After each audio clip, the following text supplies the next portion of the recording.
Hey, sports card collectors and investors. I hope that everyone is having a great Friday.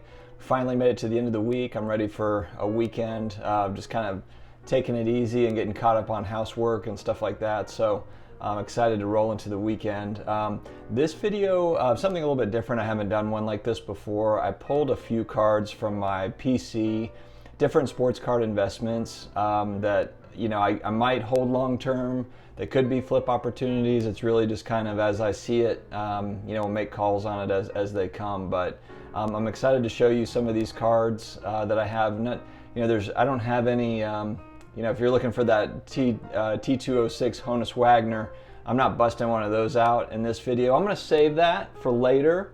I'm going to kind of ease into these, so you're not going to see any $1 million cards today, but you might later on down the road, so stay tuned. And speaking of that, if you have not subscribed yet, please subscribe. We have more than 100 videos on sports card investing and collecting, and we are continuing to make them on a daily basis. So we'll keep them coming. Stick around, and I'll go ahead and jump right into the first card. So first, again, nothing crazy here, but for those that know that I'm a huge New Orleans Saints fan, I've got a BGS 8.5. It's a 2001 Topps Drew Brees rookie card, and this is where he's in his Chargers uniform. Gross, but this is where it all started for him, and now he's the all-time leading passer and the greatest quarterback of all time. Anybody disagree with that? I figured, I just got 1,000 comments below? Shocker.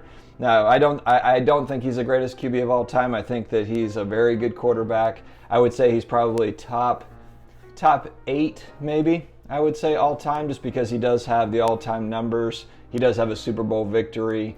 And let me just kind of expound on that a little bit. He doesn't have that Super Bowl victory where it was like the defense won it for him. There's guys, Trent Dilfer's got a ring. A lot of these guys have rings that, Brad Johnson with the Bucks. All credit to Brad Johnson, Trent Dilfer, and some of these other guys that were in the right place at the right time, but those are teams that just had absolutely dominant defenses, and they just happened to kind of be the recipient of that. Not to say that they didn't do some good things on their end, because they did, but it's just different than in a 1984 season like Dan Marino had, and then he came up short when that guy was just lighting the world on fire and just came up short in the end. So anyway, I'm just going to put that there when you're talking about all-time greats. I didn't want this video to turn into all-time great QBs. I know I'm going to get like 50 comments on Tom Brady being the GOAT. I get that and I agree. But I just thought that I'd throw that out there, just something for you all to kind of ponder and we could discuss. So there's that one. Okay. All right, next up I've got my current favorite player in the NBA. It's turning into a love affair to where I can't stop talking about Luka Doncic. Just like many people, I'm no different than most of these people out there. The commentators, the analysts that are all about Luka, and he's had an exciting rise. So this is one that not one of his more common rookie cards, but it's the Revolution, and this is the Groove. So a little bit more rare than, quite a bit more rare than the base, and then more rare than the Astro. The Groove is kind of that next in line, and then you've got some of the others, the Impact and the Cosmic and the Galactic and things that are more rare, but this is kind of moving down that line, and it is in a PSA 10. So yeah, this is one where I might hold this long term, I might not, just kind of depends on how things go, but I really like the look of this card. I wish with Revolution that you could kind of tell more of a difference between some of these cards. There's not a huge difference as far as design goes. It's really just kind of some coloring and maybe different patterns. When you're trying to figure out Astro, Groove, Cosmic, Galactic, there's not a giant difference, and so I think maybe that's a knock to some degree on Revolution, but I really like this set. I've talked about it in other videos too, how I just love Revolution as an up-and-coming set. So that's why I picked that one up, and I'm planning on holding on to it. Going back in time a little bit for this one, this is the 1980 Topps. This is the Larry Bird rookie card, Larry Bird Magic. rookie, and it's with Dr. J. So this is like just an all-time cool card. These ones are tough to grade. This one is in a PSA 5, and if you look closely at the card, you can almost, there's little, they're separated just by little divots, you know, to where you could actually kind of like tear one off and probably that could be its separate trading card. I'm not sure if that's what they were going for with these. I'm not sure if you can see it, but it's just right here along the line here. I don't know if that's exactly what they were going for, but fortunately they kept this one intact. And this is one of those where I'd love to have 10 of these. I think that, you know, Bird and Magic rookie cards it's just one of those all-time cards that, you know, I'd love to have more of. So for my price point, the PSA 5 was kind of right where, you know, it fit for me. I could maybe do a 6 or a 7, but the PSA 10s are extremely rare, and they're in the hundreds of thousands of dollars from what I know. So just a cool card. I just wanted to have one. So a lot of times that's what happens with me is for vintage cards that I just can't afford in a higher grade, I'll get a 3, 4, 5, you know, just so I can hold one and say like, okay, I got one of these, and then that's more of a price point that I can afford. And that's what's great about what grading has done for the market, for the hobby, is now you can kind of get in on cards. And that's not necessarily, I mean, from an investment standpoint, sure, I think that's got some long-term potential incrementally over time. But for me, that's also a piece of history, you know, a piece of art, if you will, that, you know, that I want to hold on to and that I want to have. So next up, I'm going back to my guy, Luka Doncic. I made another video about this one earlier. This is the first, and actually I think this is the only BGS 10 that I've got, pristine 10. This is a 2019 Prism Ruby Wave.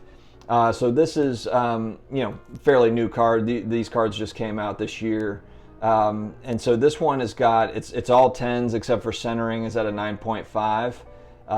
So, you know, again, and this one popped up, and the price point actually kind of surprised me. It was in a good place. So, you know, I'm a big believer in the second year, whether it be Jordan, LeBron. And for me, I'm bullish obviously on Luka. People know that. So, you know, for Luka, I'm looking at that as a good long-term play, or maybe short-term, just depending on, you know, how things go. Next up, another iconic card. This is football. So this is 1981 Topps Joe Montana rookie card. This one is not as rare. This is in a PSA 8. I think there's a couple thousand of these in circulation, so this isn't a mega rare card. If you go up to a 9, I believe the 9 is right around $1,000, and then the 10s, of course, are, you know, 20 grand or something, 15, 20 grand. But again, very rare to see this card in a 10. The way these older vintage cards were cut, I'm not sure if you would consider this vintage, from 81 Bronze Age maybe. But it was just difficult to get, you know, the way they cut them, you know, most of them were off center. I mean, really like centering, edging, and then, you know, corners are easily dinged, you know, and then again, of course, it's a 39-year-old card. I was born in 81, so this is a almost 40-year-old card. So to find one in mint condition is going to be tricky. You know, so just Montana, to me, you know, outside of Brady, he's a top 5 quarterback of all time. He's one of those goats. You know, the goat before the goat was Montana. And then, of course, people are probably going to argue with me that there was goats before Montana, and you're right, there was, depending on, you know, generations.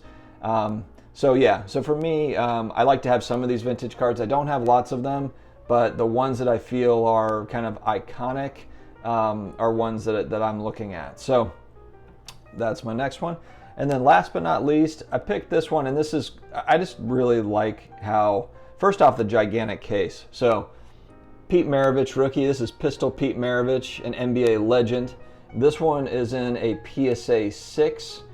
So it's not crazy rare. I mean, there's not loads and loads of them, but if you go on eBay, these will pop up in a 6. And so that's where I was, just from a price point perspective. This one was more kind of within the range that I could afford. I'd love to have a higher grade, but again, this was one of those I just wanted to own. Another one I'm looking for is the Kareem Abdul-Jabbar, the Lou Alcindor rookie card. And if you'll notice, it's a giant case. It's a longer card, 1970 Topps. And so again, just with a longer card, it's, you know, odds are that you're not going to find one in great shape. And as I look at this card, I mean, I can see slight things. There's little, you know, corner things and little edge issues, but it's a really great looking 6. And that's the thing with vintage, you know, I would say with all cards, but especially with vintage cards too, you're looking at the card. Yeah, you're looking at the grade, but you're really looking at that card. Centering is a little bit off on this one, but other than that, I mean, this is just it's a great looking 6, so, and again, it's just a matter of just being able to have one, I think is really cool. It's kind of like, I've been looking at, I haven't pulled the trigger just because they're so high, especially with the Last Dance, but Michael Jordan 86 Fleer rookie cards, I would love to have, a lower grade, a 3, a 4, a 5 in that card. But just right now with prices being inflated, it's almost like there's not a huge difference between a PSA 3 and a PSA 6 as far as asking price for an MJ rookie 86 Fleer. It's odd. So, I'm always kind of looking out for those. And then you're trying to make a decision like, okay, am I going to spend $2,000 on a PSA 3?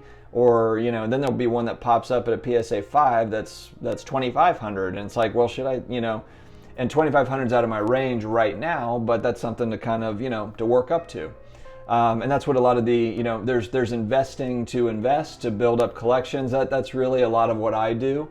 Not to say I'm not investing as well to turn profit, but a lot of times I'm reinvesting my profit, and then maybe down the road, you sell off more. But for right now, I'm just trying to build, and this is a good way. A lot of the modern cards and the opportunities in modern cards allow for those vintage buys and for other modern cards that just might be out of the price range. So thanks for sticking with me through this, guys. It was actually kind of fun just going through some of my stuff.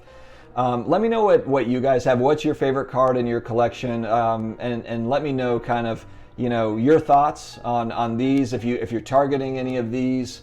And I would like to hear too, just ones that you are also looking for, just because there's so much inventory, so many different players. I'd like to hear your angle on it as well. I really like that when people give feedback and it's like, this is the card I'm looking at and this is kind of why, and that makes a lot of sense to me. And it doesn't matter whether it's football, baseball, basketball, soccer, whatever that is. I love hearing from the audience, so from the viewership.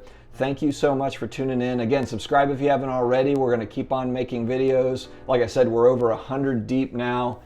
So we got some good momentum going, and we'll keep it going. So thanks again for joining.